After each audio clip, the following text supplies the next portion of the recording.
Welcome back, everyone. What's good? Another episode of Dentists Who Invest with your host, James Martin. We've got a great guest with us today. He's someone who is very well known in the dental world. I'm sure you've seen his name on various forums on Facebooks out there at some point. He is someone that I've met a few times, but I'm as intrigued as much as everybody else probably to get to know the man behind the guest or the persona online. In case you don't know who he is, and in case you have not come across Chris online before, his full name is Chris Barrow, and Chris does a variety of things in dentistry, and he has a background in investing as well, because he did, of course, used to be an IFA. So there's going to be some real golden nuggets on here, not just about investing, but also about Chris himself and what he does. Welcome to the show, Chris. How are you today?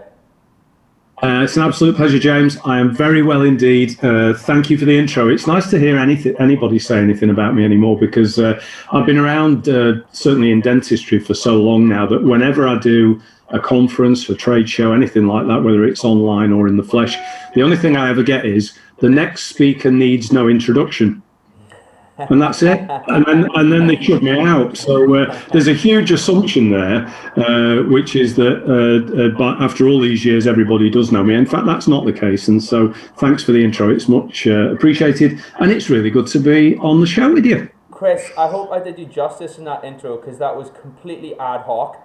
I had to, just off camera for anyone who's listening, I had to confirm what Chris precisely does for dental practices, because I wasn't sure. I know that he's a business coach, but Chris, you help dental practices by coming in. You had a delightful analogy, but comparing yourself to Gordon Ramsay in Hell's Kitchen just a minute ago, didn't you? It's an interesting one. That's exactly right. You know, you can come up with all sorts of highfalutin explanations for what it is that you do, but whenever I say Gordon Ramsay's kitchen nightmares in your dental practice, people get it. And I do normally add a kind of a postscript to that by saying I don't swear at people quite as much as Gordon Ramsay does when he's on television. In fact, nowadays, to be honest, I don't swear at people much at all. But I'm certainly very direct in the way that I give feedback to people. And one of the interesting, about 20 years ago, some bright spark in dentistry gave me a bit of a nickname. That nickname was Mr. Marmite. I'm not entirely sure whether it was intended as an insult or a compliment, but whichever way it came, I decided I was going to hang on to it. So Gordon Ramsay's a good analogy. Mr. Marmite is a very good metaphor. At the end of the day, my job is about working with dental practice owners to generate more profit in less time, hopefully with happier people along the way. I'm about the business of dentistry. Do you know what? I love that you own the name Mr. Marmite. You don't shy away from it. It's part of your identity, and you're happy to be known as Mr. Marmite. But do you know what? The thing about it is, I've heard another delightful analogy along those lines as well, and that is, I'd rather be somebody's shot of tequila than everyone's shot of whiskey. Everyone's cup of tea. There we go. That was it. I messed it up the first time, but I think that might be appropriate. Is that right, Chris? Yeah, that'll do. Awesome. So, Chris, you're very much in the industry of a coach. You go by Coach Barrow, I believe, on your website. You help dental practices. This is your niche. Mentorship and help and online mentorship and things of that nature is taking on a whole new lease of life, at least in my world, given the advent of coronavirus. And it was something, it's almost like this whole world or dimension in itself. There's this subsection of people who help people via methods, via mindset, motivation, all of those things. And I really didn't have the first clue that this whole world existed until I came across a few people like that through my group and through spending enough time on social media. And it really it's a whole new perspective or way of looking at the world. And I almost feel maybe a little bit more enlightened now because I've met some of these people. I'm just wondering, what was your journey to becoming Coach Barrow or becoming that person? Was there a light bulb moment? Was there an evolution? How did that happen? Great question. Well, first of all, just to put things in perspective, and I just want to pick up on something that you said in the introduction. I am celebrating at the moment the rather dubious anniversary of having spent 51 years in full-time employment. And what's interesting about that is that I've spent 26 of those years working in dentistry. The last 26 of those years I've been working in dentistry. But the time before that, the 25 or so years before that, I was working in financial services. And I joined an insurance company in central Manchester as an office boy in September 1970. Can you believe that? At the age of 16. I worked my way up through the ranks internally, so that within a period of about 7 or 8 years, I'd effectively achieved the status of office manager. And at that point in time, of course, you were waiting on dead men's shoes if you wanted to get any further. And so I rather, with the benefit of hindsight, I took a huge leap of faith around about 1978-ish to move into the sales side of financial services. Now, that was a gradual move, because my first move was to become a technical rep for an insurance company. I enjoyed that. And then in 1986, I moved into sales direct to members of the public. So I became what nowadays would be described as an independent financial advisor, an IFA. And I traded as an IFA for about 10 years before I transitioned into business coaching. And of course, given the nature of this podcast, I've no doubt we'll go back into that financial services period before we finish. But to answer your question, you know, how that, well, you were an IFA. Yes, I was. I was running my own IFA practice. I was one of the 6 founder members of the Institute for Financial Planning in 1986-7. And the IFP formed in those years was actually the first group of fee-based financial planners. So back in 1987, and about 10 years before the rest of the market, myself and a few other guys and gals decided that we were going to move away from the commission environment, and we were going to start charging our fees, for our clients' fees for the work that we did, so that that would give us a lot more freedom of expression in terms of the advice that we gave to them. So I'm very proud of the fact that back in 87, I was one of those pioneers in the world of fee-based financial planning. The other thing that's relevant is that I decided right from the get-go that I was going to deal with small business owners as my niche marketplace, largely because I didn't like working in the evening. And so I didn't want to be sat in somebody's living room with a cat sat in my briefcase. I wanted to do all my work during the day and then go home. So business owners and professionals were my first client base. So how the hell did I end up as a coach? Well, it's very interesting that when I moved into fee-based financial planning, all of a sudden, the pressure to generate product sales in order to generate commissions was taken away. And the clients paid me a flat rate monthly fee per client to be their financial planner. And what that did was it gave us breathing space. And so when I sat down with a client, I would happily spend 3 hours talking to the client, listening to the client. And I found that in an average 3-hour meeting, we'd probably spend about the first hour talking about financial services, and we'd do whatever we needed to do in order to update their financial portfolio. But then they'd say, well, while you're at it, let's put the kettle on and let's have a chat about how things are going in my business. So gradually, slowly, organically, because I was fee-based, I had more time to get to know the client in a much deeper way. And I became what I used to describe myself back in the late 80s, early 90s as a commercial psychiatrist, because the client would sit there telling me about all the problems that they had with the team, and all the problems that they had with the marketing, and all the problems that they had with the customers, and all the problems that they had with the competitors, and all the problems that they had themselves as owners of businesses. And I would sit there and I would listen. And what I didn't know I was doing at the time, because I didn't have the qualifications around it, was that I was doing a bit of therapy and a bit of coaching, but I had the time to do it because I was getting paid. So as the 80s moved into the 90s, I began to enjoy that psychiatry more and more and more and more. And it got to the stage about 1993 where I thought, do you know what? The financial services stuff, it's a bit meh, it's admin. We go in, we do it, we do the paperwork. I have a paraplanner that I give all the paperwork to. But this chatting about the client's life and the client's business and the client's hopes and aspirations, I'm really enjoying that. 1993, I accidentally stumbled across an organization in the United States of America. It was called Coach University, and it had been created by a fellow called Thomas Leonard, who was a chartered accountant by training, who'd come out of Landmark in the 1980s. And if you don't know what Landmark is, go and Google it. It's a personal development program, very cultish.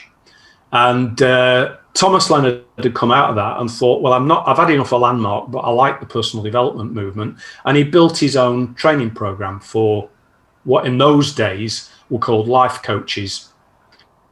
And I signed up as one of the very first UK students. So between 93 and 96, I used to go on to Tuesday evening tutorials on the telephone. Yes, because we didn't have how things were done back then. Yeah, not terrible. Oh, we didn't have any. Yeah, didn't have any bloody internet. There was no internet. Yeah.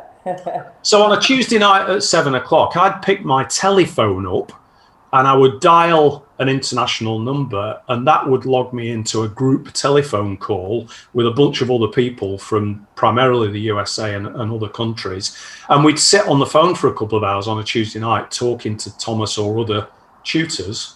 And they also sent me, when I signed up, an 11-pound in weight box full of ring binders with printed material in them. On the telephone calls on a Tuesday night, we worked through the ring binders. And it took me about 3 years to become one of the very first certified Coach University coaches in the United Kingdom. And that was where the story began. And frankly, at that point in time, I was enjoying the coaching so much that I actually sold my financial planning practice to another IFA who was a pal of mine. And I burnt my bridges in 96 and decided I was going to go full-time coaching on the 1st of January 1997. And I decided also on that day I was going to deal exclusively with dentists. There's another story about that, which we probably don't need to talk about today. But here I am, been there ever since. What a journey. What a journey. And can I just say something about that, Chris? Nowadays, I feel like engaging in one of those circles is a lot more commonplace and accepted. In the 90s, it still is what I think a lot of people would call a fringe thing to do, because it's definitely not mainstream and it's not available to everyone. In the 90s, that must have just been totally unheard of. You must have had so many close friends and families who were perhaps concerned about you and what you were doing, and maybe perhaps even think that you were in a cult. I don't know. Well, in all fairness, back in the day, and I know it's a bit of a cliche, but I used to say to people, I'm training to be a coach, and they'd say, what is it you're going to be driving? They had absolutely no idea what the hell I was talking about. Yeah.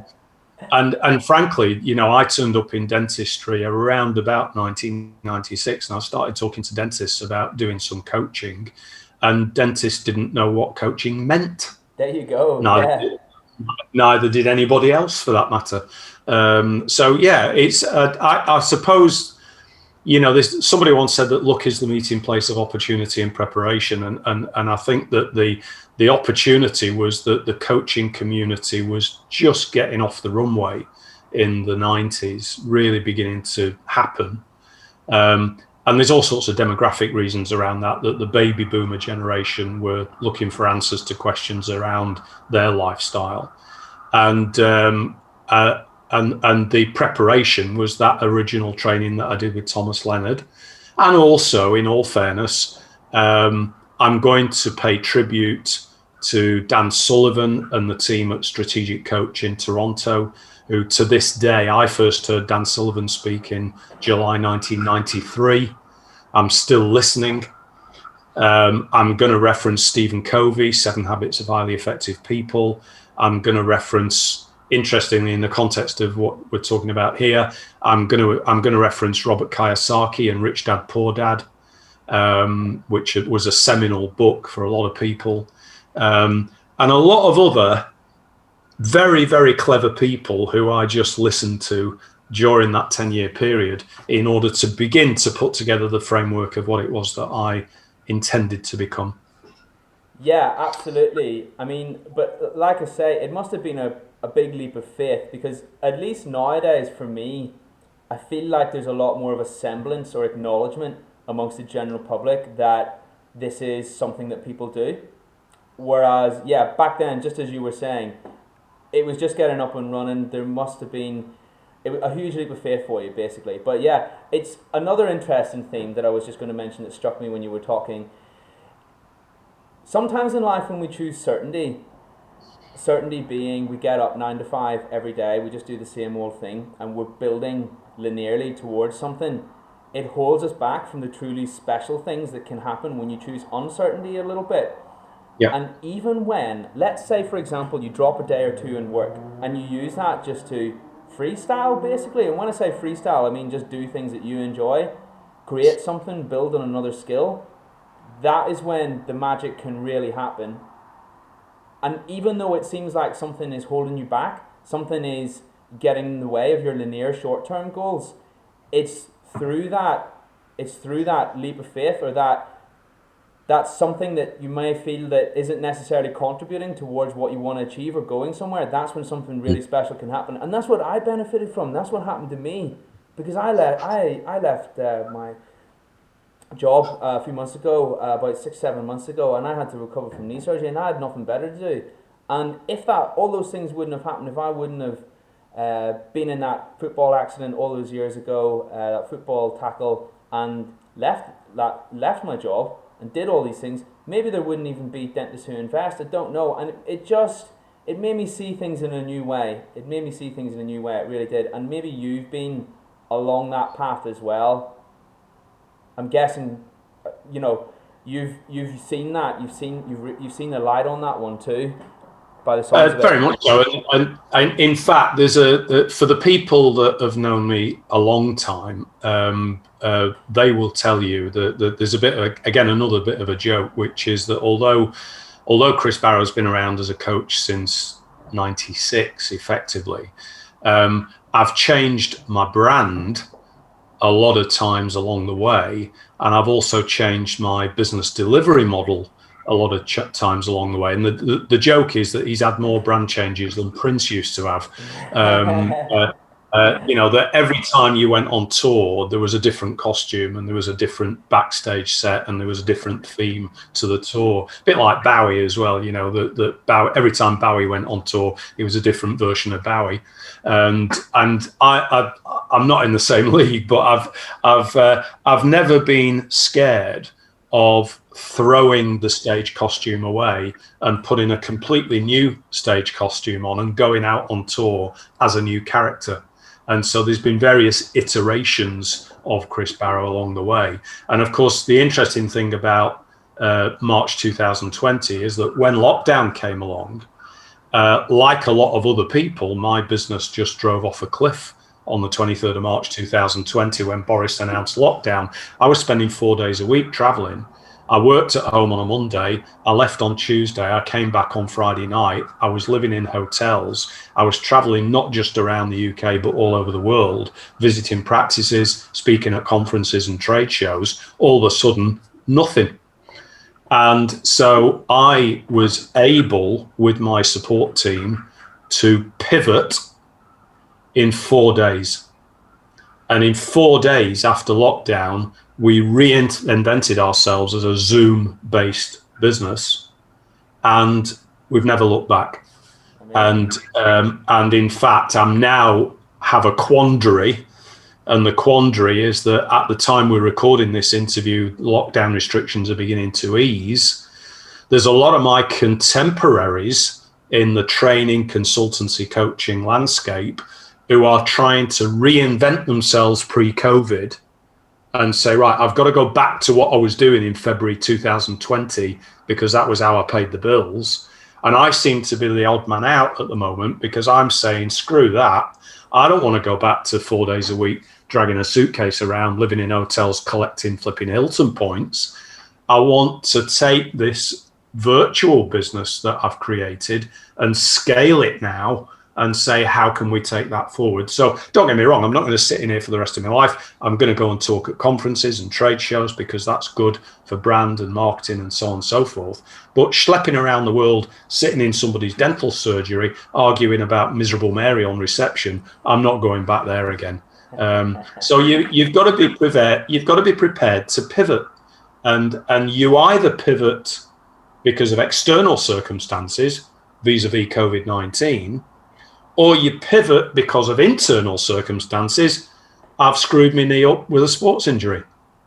And whether it's internal or external, there's no point in crying over spilt milk. There was no point me sitting here crying into me coffee going, Boris Johnson won't let me go out. And there was no point in you sitting at home crying into your coffee saying my knee's broken. You've got to pivot. And it's the ability to pivot and to pivot quickly and to go off in a new direction and make the best of it that I think determines the winners. Wise words, wise words.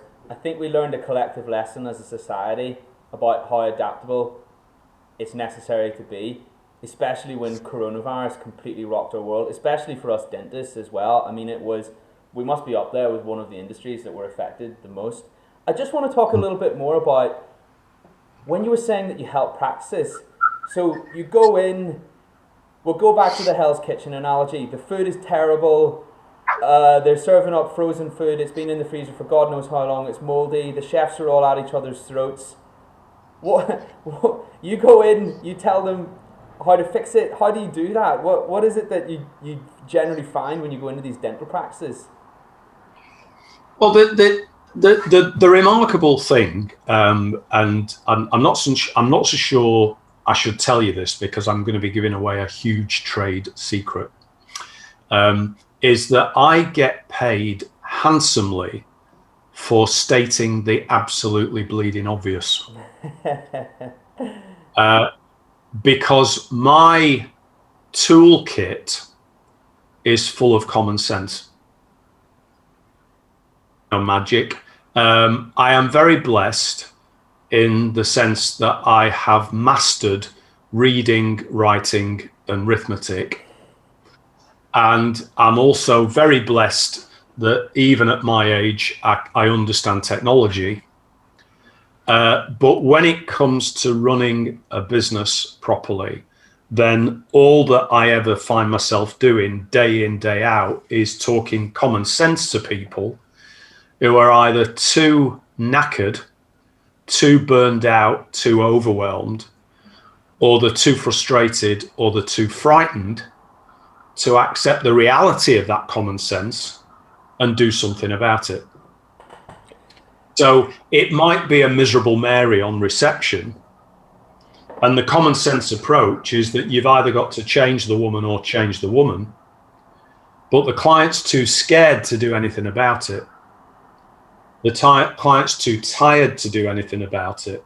The client is frustrated because they don't know what to do about it because they've not taken professional HR help in the performance management of that individual. So what they do is they tolerate miserable Mary on reception, and they tolerate the damage that she does to the patients, the damage that she does to the brand, the damage that she does to her colleagues in the workplace. And I'm using miserable Mary as a metaphor for 100 other things that could be wrong and 100 other people that could be wrong. Although I'd say, in all fairness, I spend more of my time talking about the problems created by broken people than I do talk about the problems created by broken systems, because broken systems, you go and fix them. If your financial monitoring systems aren't working properly, you go and fix them, you get some decent systems in, and so on and so forth.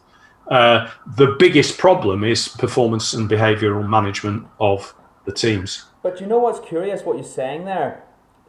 I've been involved in those sorts of circles before, and sometimes you'll speak to your mentor or you'll speak to someone who's organizing the circle, and the stuff that they'll say to you is not this grand leap of faith.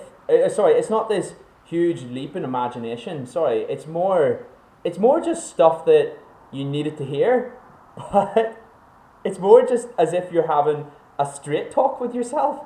But it's just the fact that it comes from someone else who's knowledgeable, and it makes this huge difference. And it's so, how actionable it is just multiplied by about 1,000,000, because it comes from someone who speaks from experience, and also it's reassuring, and it also gives you permission to go and do that thing that you're theorizing about in your head. And I know that might sound, if you would have told me that about 12 months ago before I'd come across people like that, I would have thought, what a load of waffle. Really, what a load of waffle. But it really is so powerful, and it sounds so obvious, and it sounds like you've realized that or observed it, or you live it. You are that person. The Native Americans have a wonderful expression that wisdom enters through the wound. And so if you want good advice, it's often a good idea to seek out the person that's got the most scars.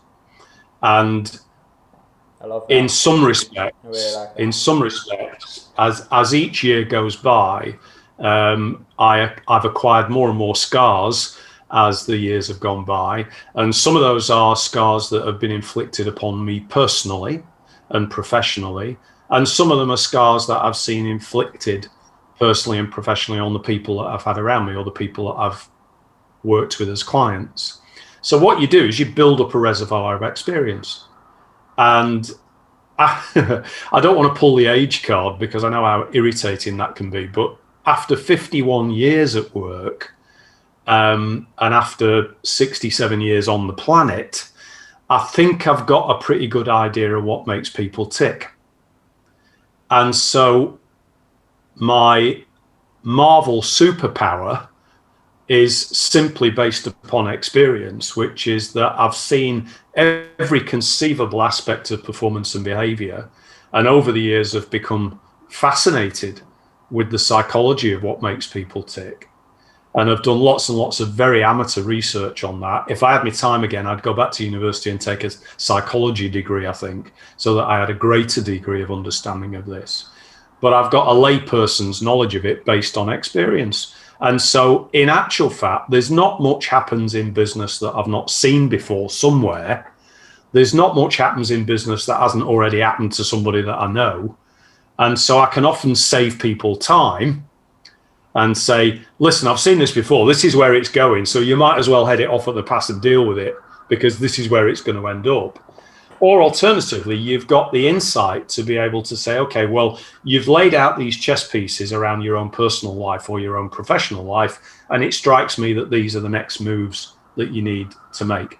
But sometimes you do get paid for telling people what they already know. And that's okay.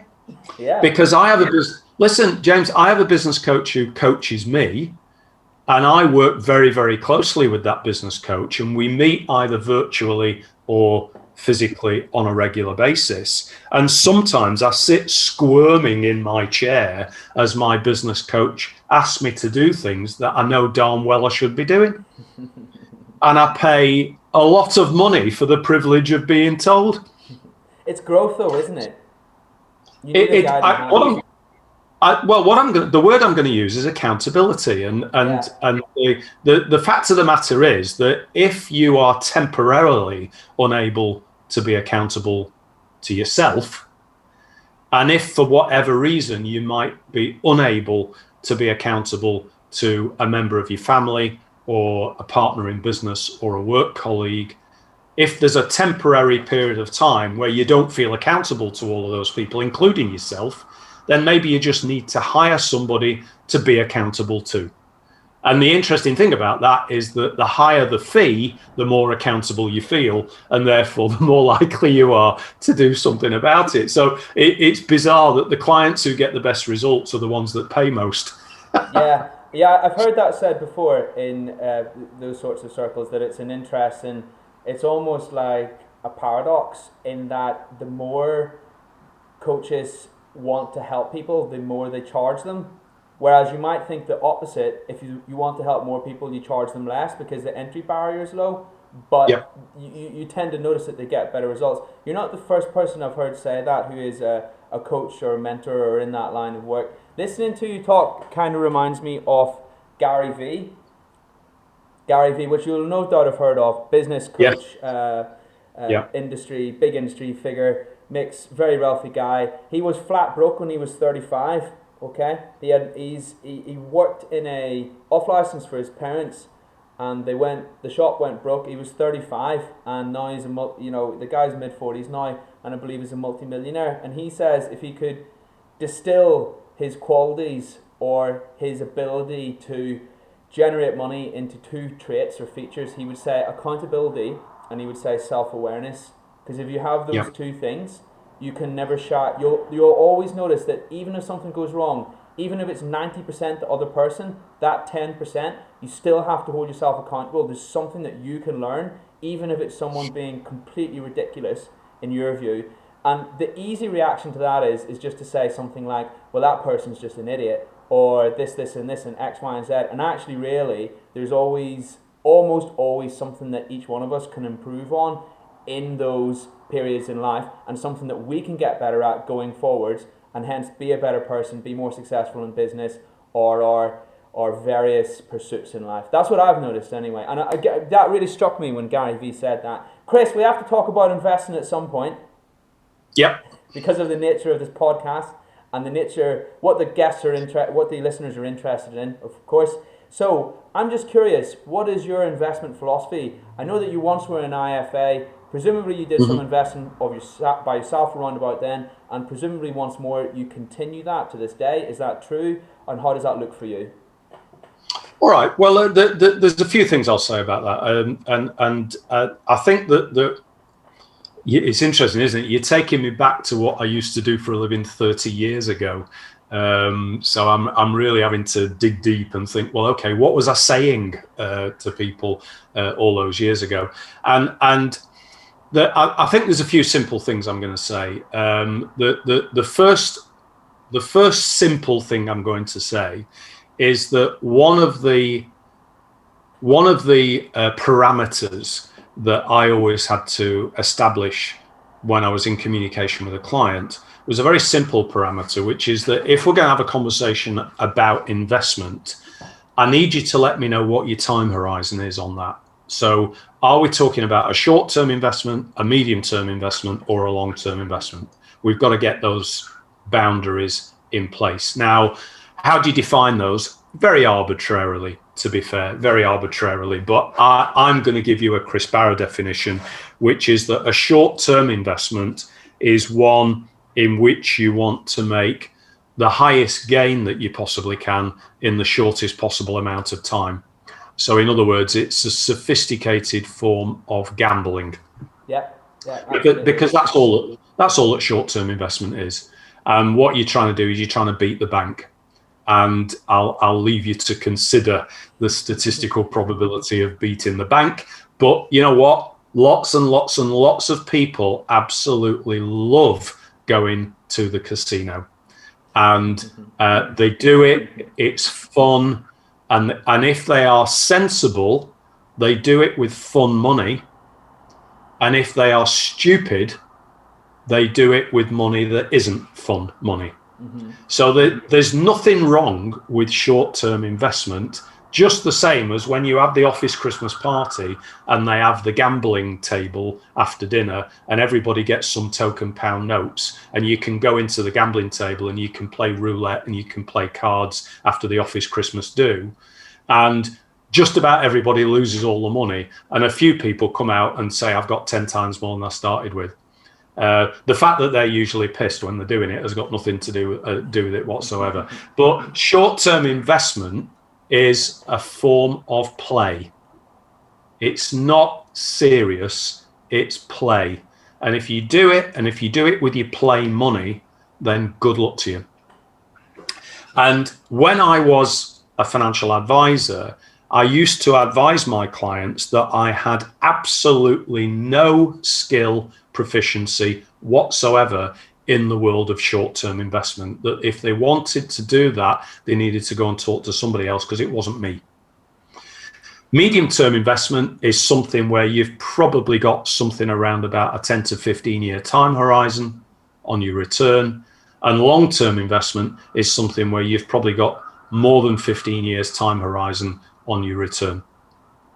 And every conceivable form of historical measurement demonstrates that if you've got a medium and long-term time horizon, and if you're able to pursue a buy and hold strategy, then over time, the peaks and troughs, can we start again? The inevitable peaks and troughs of any cyclical market will eventually even themselves out.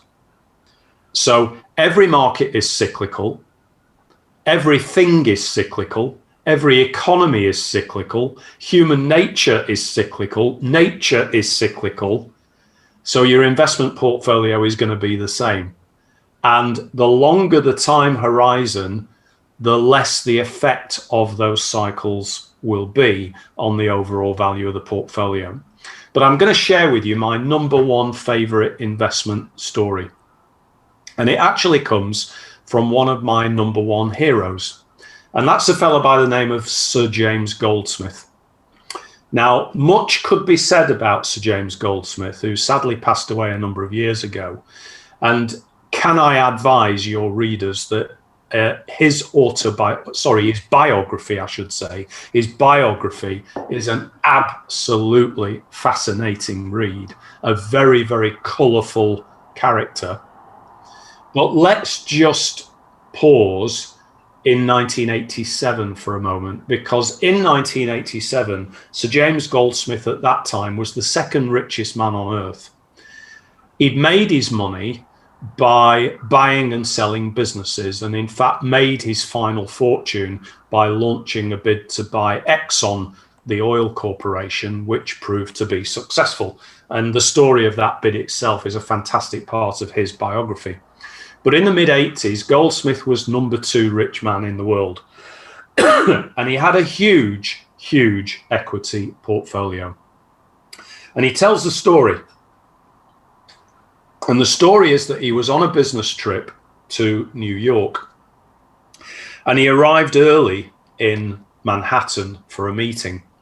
Had a bit of time to spare. So he went into the ground floor of the skyscraper where his meeting was going to take place. And he saw over on the side of the road, the wall, there was a shoe shine man. And he thought, I've got a few minutes spare. I'm going to go and have my shoes polished. So he walked over and he said, how much to clean my shoes? And the guy said, $5. And he sat down and he opened up his paper and he was sat there reading it while the shoe shine guy was busy shining his shoes.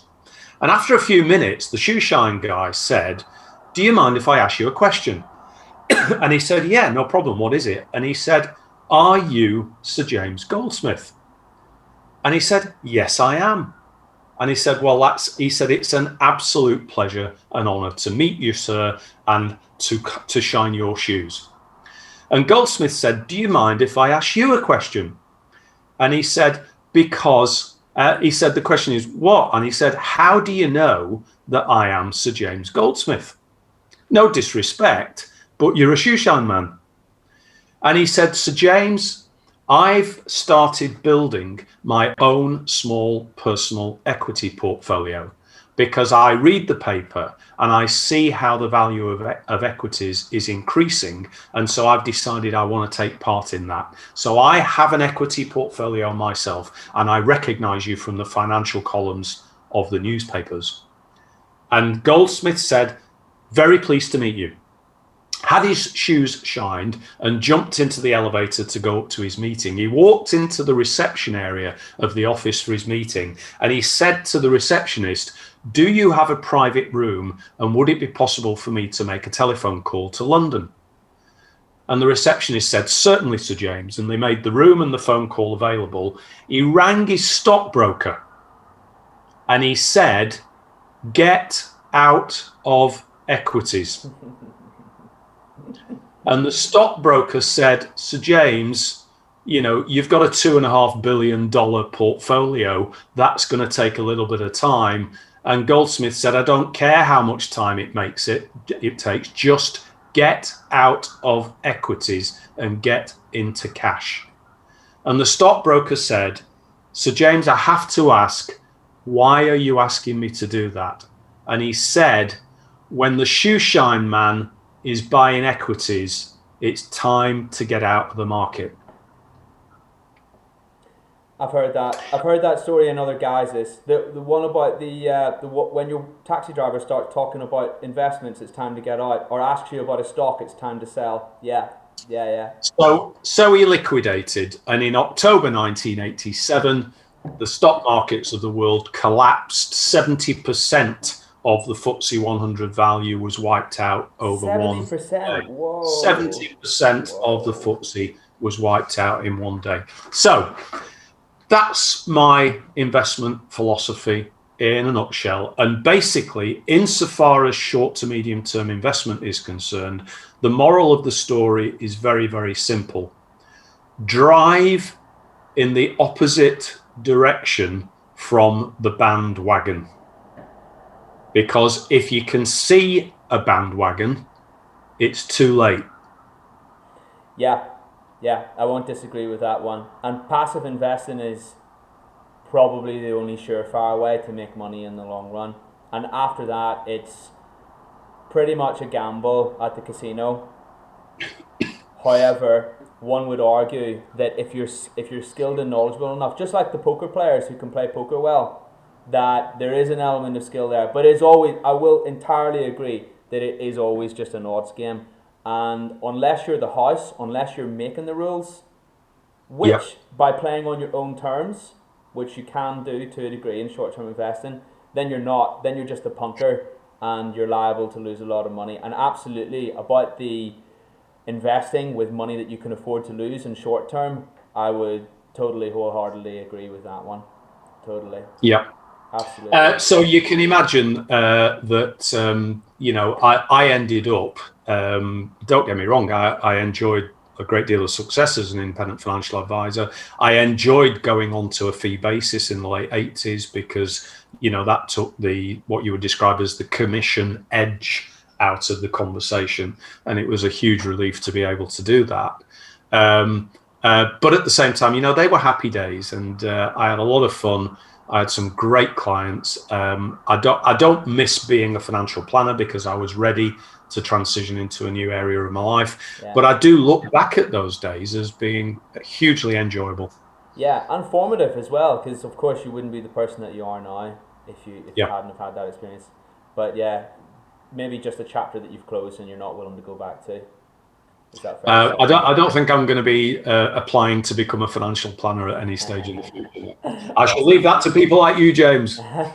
Well, I hope nobody thinks I'm a financial planner. That would be. I just want to quash that myth while I'm on this podcast. I'm not here for financial advice. Absolutely not. But I will help where I can. Chris, this has been brilliant today. I've learned loads. I hope everybody who's listening has taken something away from this.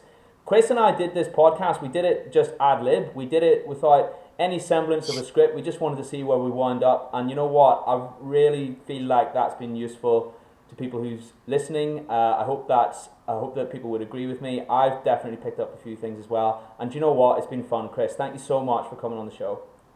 Total pleasure. Good luck, James. My absolute pleasure to host you, my friend. We'll speak very soon. I'll see you later. Cheers.